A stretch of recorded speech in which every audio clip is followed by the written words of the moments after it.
నాకు normal డెలివరీనా? C సెక్షనా? And నాకు delivery symptoms ఎలా వచ్చాయి అనేది ఈ వీడియోలో మీతో షేర్ చేసుకుంటాను. నాకు సి సెక్షన్ కాదు, నార్మల్ డెలివరీనే అయింది. అండ్ నాకు డెలివరీ సింప్టమ్స్ ఎలా ఉన్నాయంటే వాటర్ బ్రేక్ అయింది. మిడ్‌నైట్ అరౌండ్ 1:00 ఏమో వాటర్ బ్రేక్ అయింది. బట్ నాకది తెలియలేదు. ఎర్లీ మార్నింగ్ 5 కల్లా నేను రియలైజ్ అయ్యాను ఇది ఉమ్మనీరు లీక్ అవుతా ఉంది అని. సో, అప్పుడు ఇంట్లో వాళ్ళకి చెప్తే ఓకే. ఇది డెలివరీ సైన్ అని చెప్పేసి నన్ను హాస్పిటల్‌కి తీసుకెళ్లారు.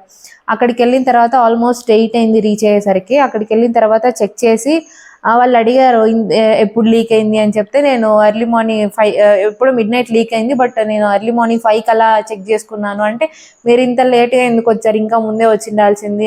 ఈ టైంకి పెయిన్స్ ఇండ్యూస్ చేసుంటాము. ఆల్మోస్ట్ చాలా ప్రాసెస్ అయింటది కదా అన్నారు. సో, ఎప్పుడు కూడా వాటర్ బ్రేక్ అవ్వడాన్ని నెగ్లెక్ట్ చేయొద్దు. ఇమ్మీడియట్‌గా హాస్పిటల్‌కెళ్ళాలి.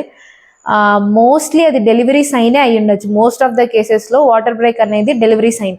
ఇంకా డెలివరీ అయిపోతుంది ఆ రోజు అన్నట్లు మీనింగ్ అనమాట. సో, వెళ్ళిన తర్వాత పెయిన్స్ వస్తున్నాయా అని అడిగి అంతా చెక్ చేసి కొద్దిసేపు వెయిట్ చేశారు. పెయిన్స్ ఏం రావట్లేదు అనేసి నాకు పెయిన్స్ ఇండ్యూస్ చేశారు. సో, ఇండ్యూస్ చేసిన తర్వాత ఎర్లీ మార్నింగ్ 8:30కి అలా ఇండ్యూస్ చేస్తే నాకు ఈవినింగ్ 7కి అంతా నార్మల్ డెలివరీ అయిపోయింది. అండ్ నార్మల్ డెలివరీనా, సి సెక్షనా అనేది డాక్టర్ పైన మాత్రమే డిపెండ్ అవ్వదు ఎప్పుడు కూడా. మోస్ట్లీ అంటే 90% మన పైన డిపెండ్ అవుతుంది. మనం పెయిన్స్ ఎంత బేర్ చేస్తామో, పెయిన్స్ రావు చాలా మందికి, అది వేరే కేసు. సో, పెయిన్స్ వచ్చినా కూడా చాలామంది పెయిన్స్ బేర్ చేసే ఓపిక లేక సి సెక్షన్కి వెళ్తూ ఉంటారు. బట్ ఎవరి ఓపిక వాళ్ళది, అది చెప్పలేము. బట్ 90% మన చేతుల్లోనే ఉంటుంది, నార్మల్ డెలివరీనా, సి సెక్షనా అని.